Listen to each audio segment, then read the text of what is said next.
મારી સાથે અત્યારે બ્રિજેશભાઈ મેરજા જોડાયેલા છે, તેમની સાથે જ વાતચીત કરવી છે। બ્રિજેશભાઈ, હવે મોરબીમાંથી પ્રતિનિધિત્વ મળ્યું છે, કાંતિભાઈ અમૃતિયાને મંત્રીમંડળમાં સ્થાન આપવામાં આવ્યું છે, કેવું લાગે છે? બહુ સારી વાત છે। મોરબીના લોકપ્રતિનિધિ તરીકે અમારા વિસ્તારને રાજ્યના મંત્રીમંડળમાં ધારાસભ્યને સ્થાન મળી રહ્યું છે। હું ખૂબ ખુશ છું।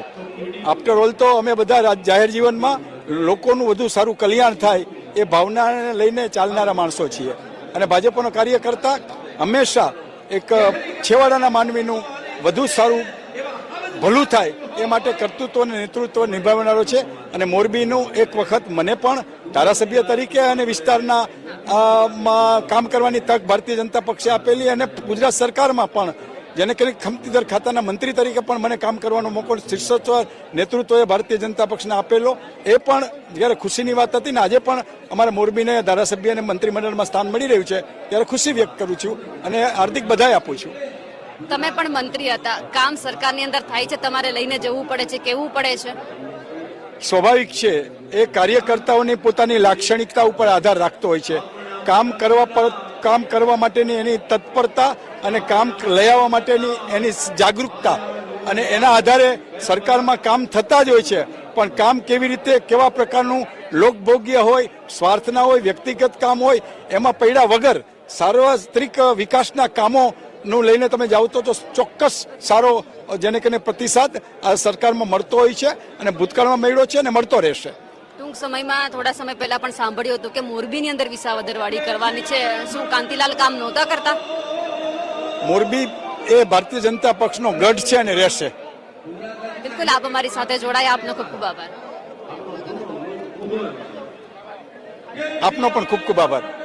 જે રીતે મારી સાથે અત્યારે બ્રિજેશભાઈ મેરજા જોડાયેલા છે, તેમની સાથે જ વાતચીત કરવી છે। બ્રિજેશભાઈ, હવે મોરબીમાંથી પ્રતિનિધિત્વ મળ્યું છે, કાંતિભાઈ અમૃતિયાને મંત્રીમંડળમાં સ્થાન આપવામાં આવ્યું છે, કેવું લાગે છે? બહુ સારી વાત છે।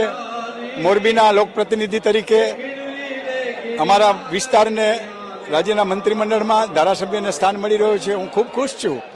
આફ્ટર ઓલ તો અમે બધા જાહેર જીવનમાં લોકોનું વધુ સારું કલ્યાણ થાય એ ભાવનાને લઈને ચાલનારા માણસો છીએ અને ભાજપનો કાર્યકર્તા હંમેશા એક છેવાડાના માનવીનું વધુ સારું ભલું થાય એ માટે કર્તૃત્વ અને નેતૃત્વ નિભાવનારો છે અને મોરબીનું એક વખત મને પણ ધારાસભ્ય તરીકે અને વિસ્તારના કામ કરવાની તક ભારતીય જનતા પક્ષે આપેલી અને ગુજરાત સરકારમાં પણ જેને કરી ખમતીદર ખાતાના મંત્રી તરીકે પણ મને કામ કરવાનો મોકો શીર્ષત્વ નેતૃત્વએ ભારતીય જનતા પક્ષને આપેલો એ પણ જ્યારે ખુશીની વાત હતી ને આજે પણ અમારા મોરબીને ધારાસભ્ય અને મંત્રીમંડળમાં સ્થાન મળી રહ્યું છે ત્યારે ખુશી વ્યક્ત કરું છું અને હાર્દિક બધાઈ આપું છું।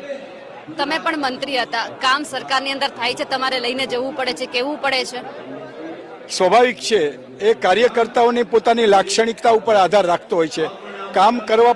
કામ કરવા માટેની એની તત્પરતા અને કામ લઈ આવવા માટેની એની જાગૃતતા અને એના આધારે સરકારમાં કામ થતા જ હોય છે, પણ કામ કેવી રીતે કેવા પ્રકારનું લોકભોગ્ય હોય, સ્વાર્થના હોય, વ્યક્તિગત કામ હોય, એમાં પડ્યા વગર સાર્વત્રિક વિકાસના કામોનું લઈને તમે જાઓ તો ચોક્કસ સારો જેને કરીને પ્રતિસાદ આ સરકારમાં મળતો હોય છે અને ભૂતકાળમાં મળ્યો છે અને મળતો રહેશે।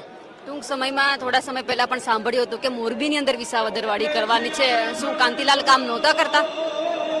મોરબી એ ભારતીય જનતા પક્ષનો ગઢ છે અને રહેશે। બિલકુલ, આપ અમારી સાથે જોડાયા, આપનો ખૂબ ખૂબ આભાર।